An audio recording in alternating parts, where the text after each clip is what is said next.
ба ҳамин хотир ба ҳар хел овозаҳо додан нашед. Танҳо дар ҳамин мавзӯъ шумо метавонед ки зирак ва ҳушёр бошед. Ахбороти даставерниро фаҳмидан фикротонро дар комментария бинависонед. Аз 1 октябр то 27 ноябр давом мекунад. доруҳои табиӣ аз ширкати шифофармо барои шумо. Инчунин доруҳо барои зиёд кардани риш ва мӯи сар. Инчунин доруҳо барои нест кардани простатит ва зиёд кардани қувваи мард. доруҳо барои нест кардани сангу намаки гурда. ба рақамҳои рӯи экран дар тамос бошед. Инчунин нафарҳое ки мехоҳанд ҳиҷомаи бепул кунанд, шумо ҳам муроҷиат кунед. Ассалому алайкум ба ҳама тамошобинони барномаҳои Сорбон Сафаров. Тамошобинони азиз, видеоро то охирша тамошо кунед ва ҳатман дастгирӣ кардана фаромӯш накунед. Дар як мавзӯи бениҳоят муҳим суҳбат мекунем ки чандин нафарҳо савол пешниҳод карданд. Бисёри нафарҳо савол пешниҳод карданд ки оё рост аст дар Федератсияи Русия мобилизатсия сахттар мешавад ва шаҳрвандони Федератсияи Русия дигар берун биромада наметавонанд аз Россия ва границаҳо маҳкам мешаванд.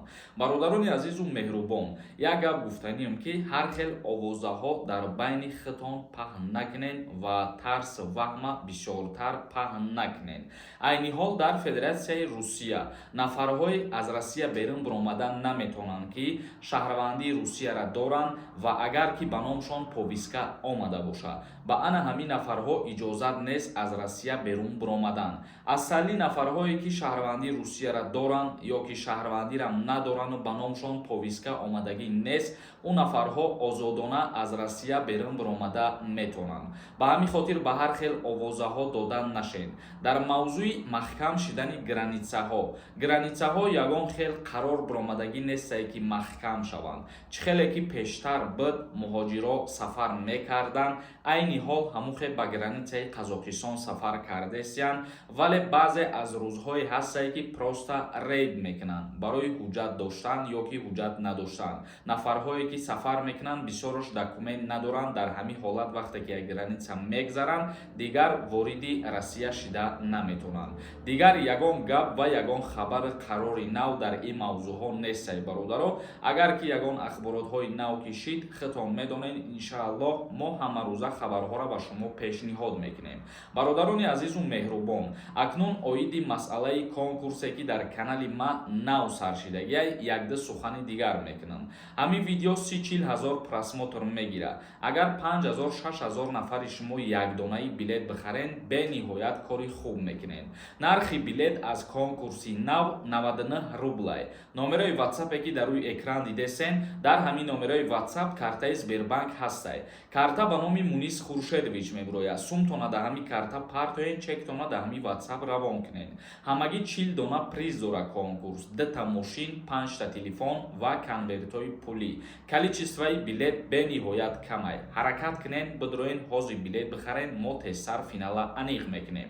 акнун ба қисми хондани комментарияҳо мегзарам. бо диққат гӯш кунед то ба саволҳотон ҷавоб бигиред. як кас нависонда: ассалому алайкум бародар, ман 1500 рубли харидам. то ҳол ин фиреб нестай? Не бародарои азиз, ҳар чизе ки пешниҳод мекунем у гарантияш қатъӣ честние. дар масъалаи бозӣ гуфта иста бошӣ, агар озодона билета харидам бигӣ ва иншааллоҳ финала ки аниқ кардем, боз барои нафарҳои билет харидагиву нафарҳое ки комментария кардагиянд призои дополнительнирам дорем. нафарҳое ки бисёр билет мегиранд, оли дусерӯзада ба шумо мегем ки чӣ призшон метиҳем.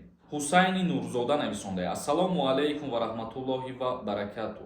бародар, барои хизмати ҳарбӣ чӣ пешниҳод шидагиай бародар? айни ҳол дар маҷлиси намояндагони ҷумҳурии Тоҷикистон пешниҳод шидагиай ки тағйирот ва иловаҳо ворид карда шавад, вале маълум нестае ки чӣ тағйиротҳо ворид карда мешавад. агар ки чизе шид, иншааллоҳ ба маълумоти шумо мерасонам. Пулатов нависонда: ассалому алайкум, ака ман 9 моҳши дар Москва омадам, лекин патент накардам, регистратсия кардагиам, аммо дар аэропорт работа гуфта дар омадам. мақсад 3 моҳ шавад, ман метавонам граница равам? бале, метавонӣ. Яке фаромӯш накунед ки вақте ки шумо дар мигратсиони карта работа қайд мекунед, шумо уҳдадор ҳастед ки патент ва регистратсияра ҳар душа якҷоя кунед. Ин чиза ба назар бигиред. Як каси дигар нависонда ассалому алайкум, ака ман дар Русия ҳастам. Бе иштироки ман суд метавонад маро алимент банданд барои фарзандо. Ман ҷудо нашудам. Аризаи бар дуруғ аз болоям нависия. Саволи дуюм, ака ман барои аризаи дуруғашон доказательства дорам ки дар зиндагии ман хуштоманам бо хусурбачаам дахолат мекунанд. Метавонам аз болошон ариза кунам, дар назди қонун ҷавоб диҳанд. Илтимос ҷавоб диҳед. Бале, дар ҳолате ки шумо доказательства доред, дар ин ҳолат метавонед ки аризаи даъвогӣ бинависонед шуморо. Лекин дар ҳолате ки бе иштироки шумо алимент бастиянд, агар ки шумо ягон казда давернис равон карда бошед барои бекор кардани акди никоҳ, дар ин ҳолат қонун иҷозат медиҳад ки бе иштироки шумо мурофиаи судӣ гузаронида шавад ва ҳалномаи суд бироварда шавад. Як каси дигар нависонда ассалому алайкум, ака ман шаҳрвандӣ дорам, Тоҷикистон ва Россия. Дар военкомати Россия учёта мондагӣ нестам, не ки постоянни прописка дорам дар хонаи худам. Метавонам ки Тоҷикистон сафар кунам. ҳозирашда повиска наомадай. Бале бародар азиз, дар ҳолате ки повиска омадагӣ нест, ман гуфтам ки озодона метавонед шумо аз Россия берун бибурӯед. Аюбҷон нависондай, ака ассалому алайкум, ростан меган дар Тоҷикистон ду фарзанддор ҳам ба хизмат мебаранд. Хоҳиш ҷавоб диҳед. Пешаки раҳмат. Ман мегӯм ки дар ҳамин мавзӯъ як видеои алоҳида мекунам, лекин мутаассифона аз ёдум мебирояд. Нафарҳое ки агар розӣ бошед дар ҳамин мавзӯъ ахбороти даставерниро фаҳмидан, фикротона дар комментария бинависонед. Иншааллоҳ ки аз пасаш мешем ва видеоша пешниҳоди шумо мегардонем.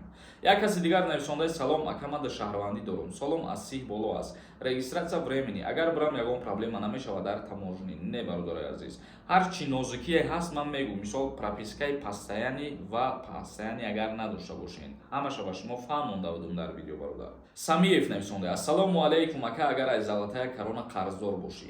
1 сол шид наспорида бошӣ. Ай ҳамин сабаб депорт мекунанд. Бале, то ҳатто барои 100 рубл метавонанд ки қарза пардохт накардан запрет кунанд. Як каси дигар нависонда. Ассалому алайкум, ака ман дар Питер ҳама документора дорам. Агар ман дар дигар шаҳри Россия равам як дурӯза, бояд уҷада регистратсия кунам барое ки милитсия нақапанд.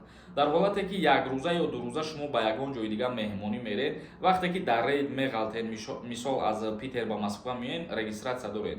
Шумо дар ин ҳолат регистратсияро пешниҳод мекунед ва мегӯед ки мо ҳамчун меҳмон як рӯза ду рӯза омадагием. Дар ин ҳолат ягон мушкилӣ ҷиддӣ намешавад. Як каси дигар нависонда. Ассалому алайкум, акаи Сорумон, мо аз Россия ба Тоҷикистон ба мошини роҳ омадем. Моро депорт мекарда бошанд. Бародаро, як чиза ба шумо мефаҳмонам, бо диққат гӯш кунед. Дар ҳолате депорт мекунанд ки дар аэропорт ё дар граница аз шумо ҳуҷҷат талаб мекунанд ва шумо дар проверка меғалтед, ҳичи пешниҳод карда наметавонед. Дар ҳамин ҳолат метавонанд запрет кунанд. А дар ҳолате ки ай граница мегзари печат мезананд, просто мегзари мере, дига ягон чӣ намепирсанд. Дар ин ҳолат ягон запрет карда намешавад. Ануш нависонда. Ассалому алайкум, акаҷон мегуфтӣ даъваткунӣ ба хизмати ҳарбӣ кай сар мешавад? Призофи навбатӣ. Призофи навбатӣ дар тирамоҳ сар мешавад бародари азиз. Аз 1 октябр то 27 ноябр давом мекунад. Як каси дигар нависонда. Ассалому алайкум, акаҷон мегуфтӣ дар Тоҷикистон никоҳи хешетаборӣ мумкин ҳаст ё ин ки не? Қонунгузории ҷумҳурии Тоҷикистон дар кодекси оилавӣ никоҳи хешетабориро манъ кардагиаст. Сабр нависонда. Ассалому алайкум, акам мегуфтӣ барои граница рафтан мо чӣ кор кунем? Чӣ хел граница бурем? Барои граница рафтан ҳичи, айни ҳол худтон медонед ки 90% нафарҳое ки границада кор мекунанд, ба мошин мебаранд, меоранд, дар YouTube рекламашон мекунанд. Ягонтай ҳамонро занг мезанӣ ва бо ҳамун нафар граница мерай, бо доступошон зуртар мебаранд, бисёри нафараш қичон мегзаронанд, обратно меоранд. Тамошобинони азиз, видеоро ҷамъбаст мекунам то наворҳои оянда. Худованд ҳамаи мо шуморо нигаҳбон бошад.